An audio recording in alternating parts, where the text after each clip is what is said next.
So of course you don't need yoga mats and anything like that. A blanket would be fine on the floor. One nice thing to do, it's not essential, but the leg we're not going to work on straight away, is pushed into the wall.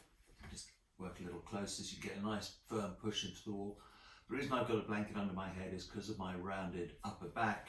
My chin tends to tuck up a little bit if I don't support the back of my head, so that just makes my face a little flatter, the chin sort of in line with the forehead a bit more. So this is the sequence. I've obviously got a yoga strap, but you can do it with a belt or a scarf or anything like that.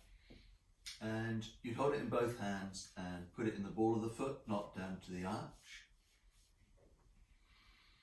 You can hold the strap between your fingers like that, or you can wrap, takes a bit of the stress off. And the idea is that the leg is straight. So my hamstrings are in reasonable shape, so I can get my leg maybe up to sort of 90 degrees. If you're down here, then that's fine, that's just where you're at. And there's a light pull on the strap. It's more to sort of pull the leg into the hip rather than to pull the leg up and over you. Again, holding or wrapping. Sometimes you can get a bit tense in the shoulders, so you relax your shoulders, you relax your jaw, nice and soft in your face. So the left leg is pushing into the wall, or just pushing down to the floor. And we just hold this leg straight. So trying to resist the temptation to do sort of something like this, just trying to get the leg pretty much straight. You might hold that for anywhere from 30 seconds to maybe a minute. Again, I'd be more up here, you might be more down there. So then the next phase is to take the strap just into the one hand, into your right hand, again holding or wrapping. You let your left arm go out wide, and then you just ease the leg out to the right.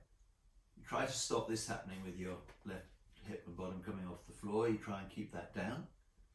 You go out to the side and try and bring the leg up towards you a little bit, and then depending where you're at, it's quite nice to support the leg on something. You don't have to. And the idea is that the left side stays down. You can feel some of your lower back on the floor, so you're not rolling right over onto that right hip. So it's a bit of a groin stretch. Again, maybe 30 seconds, maybe a minute. Pushing the left leg down into the wall, into the floor and into the wall, and then you bring the leg up. And then the third phase is if you bend your left leg, you just slide your hips a bit over to the right and you stretch the left leg out again. It's gone a little bit to the right. The strap's now in the left hand, the right arm's out, and you start to roll over into a twist.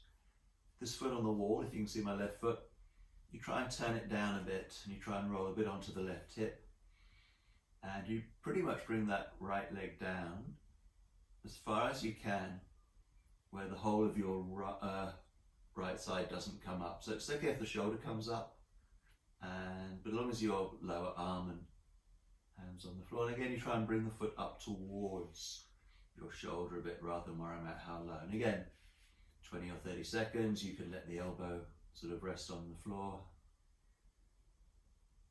Always breathing in and out through your nose. It's a more relaxing breath. And when you've done that third movement, you bring your leg back up. And then you take the strap off. Bring yourself into the middle, push your right foot into the wall. Don't need to use the wall, as I say, just push it down into the floor if you don't use the wall, and then you sort of lasso your foot and do the same 3 stretches. So left leg straight, both hands on the strap, relaxing the jaw and shoulders a bit. Left hand on the strap, taking your left leg out to the side. Try not to roll right over. Another 30 seconds, minute. Inhaling up, changing arms, and then we do this little shift over to the left if you're using the left leg. And then you can roll over. And if you have a support, you can take a support. You can let your right foot, if you can see my right foot rolling down, and try and shuffle the hip under a little bit. And that's the third stretch. The most important of all of that, if you haven't got time to do all 3, is this one, the basic stretch. Also, a slightly easier, different variation. This is really good for the lower back also, just hugging the knee into the chest, both feet gently flexed. Again, you try and relax your shoulders and your jaw. And then the other leg, it's a really nice stretch.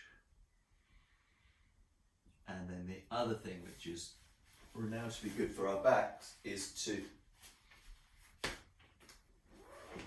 take this stretch. So your big toes go together, you can see knees wide, and you just stretch out wherever you can. If you can get your head to the floor, you get the head to the floor. And then you can just hold that for 30 seconds or a minute or so. So if you try those, I'll just give myself a little stretch here and call downward dog. If you could do those stretches, then I have found it's worked for people, so hopefully it would for you.